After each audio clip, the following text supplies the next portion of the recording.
The Common Sense Coalition put Trump back in the White House, but the women still want to fight.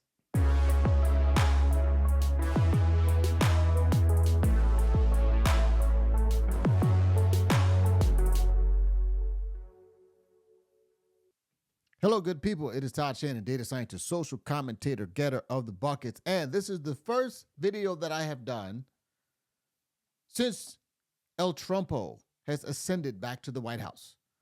Mr. Trump is back in the White House, and I call it the triumph of the Common Sense Coalition because the left had just lost its mind. And the most important thing about Donald Trump's win is that it is a thorough rebuke, a big old get back in your place. You need to calm down. And I got to tell you, I've been wearing an enormous grin from here to here, Joker-sized grin for like the last 7 days or so. But I've been thinking about this. One of the main benefits about winning a war, if you will, is that the war stops, right? The war is ended. That's one of the main benefits of winning a war, is that the thing is over, right? But it seems like our young women haven't gotten the memo. As a matter of fact, they've taken up arms and a whole new sort of thing. And they're calling it the 4B movement. Now, I'm sure you know about it.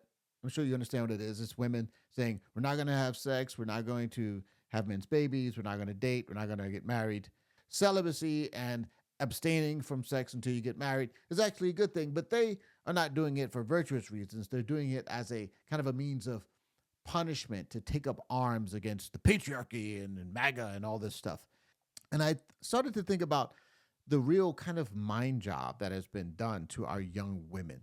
Our young women have been weaponized against us. And it kind of shows the futility, the absolute insanity of the modern left's coalition. Their coalition is kind of self-defeating. It's a cannibalistic, kind of a parasitic coalition, because when you divide people along all of these dimensions, the coalition starts to eat each other. You start to collapse on each other.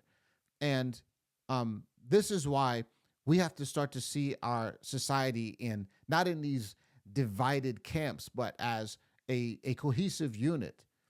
What's good for some people is good for all people, ultimately. What is good for black people, is good for white people. What is good for women is also good for men.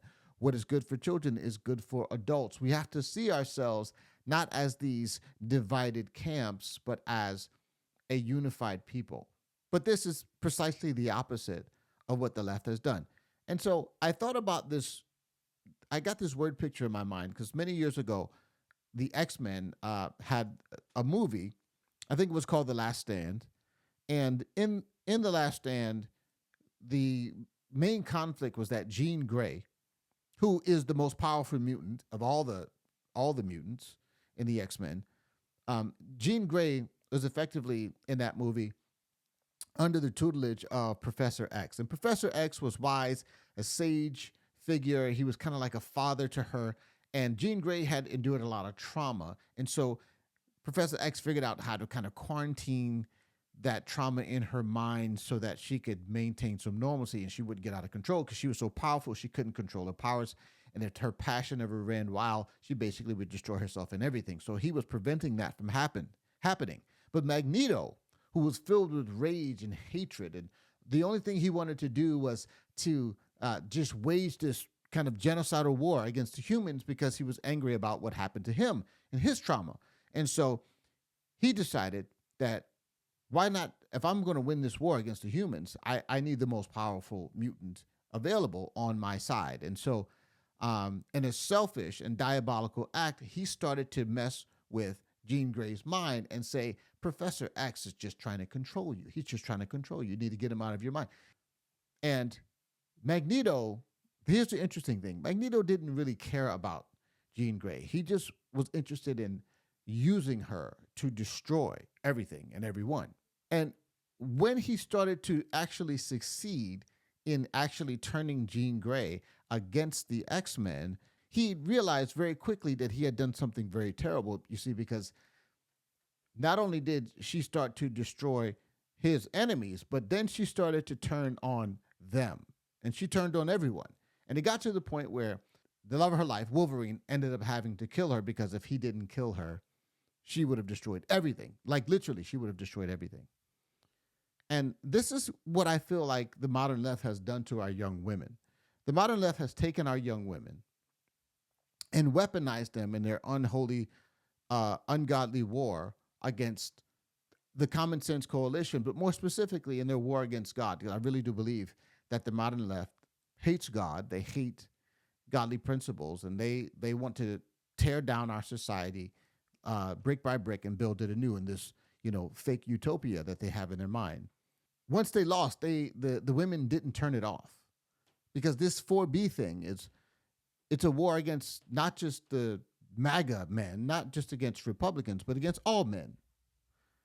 And now you have these coalition of women that are basically saying, forget everyone. We're only going to do what's best for us. And so now they're not on anyone's side. They're not on the left side. They're not on the right side. I see a lot of black women talking about, hey, next time it's time to save America. Don't call the black women. Don't call us. Joy Reid out here saying, don't call us. We're all about us. We don't care about y'all. We're all about what is best for us. When I realized this, a deep sadness has come over me. I was as I was kind of doing some editing for this video, or doing some kind of research and some prep for this video, I just had a deep sense of sadness, and it just reminds me that this isn't the end. I mean, I know Donald Trump is in the White House, and I think some good things are going to happen as a result of his ascent to the lead to the presidency. But I really am. I really do realize how much work we have ahead of us, because we have to rescue these young women, and for many of them, it's going to take miraculous intervention on God's behalf. Many of these women, I think, are going to see the futility of their actions, and I'm believing that many of them will come to salvation and will come to know the Lord. But they're still going to be a very, very formidable opponent in general. So I just thought about that. I'm really glad that we won, but there's this other thing that we have to face, and it's going to be here for some time, unfortunately. And so we have to untangle the minds of our young women. What do you think? Do you think this is going to be a continued issue? Please let me know in the comments. And if you're new to this channel, I appreciate you coming to watch. Let somebody know about what you heard here. Like, share, and subscribe. And until next time, friends, God bless you.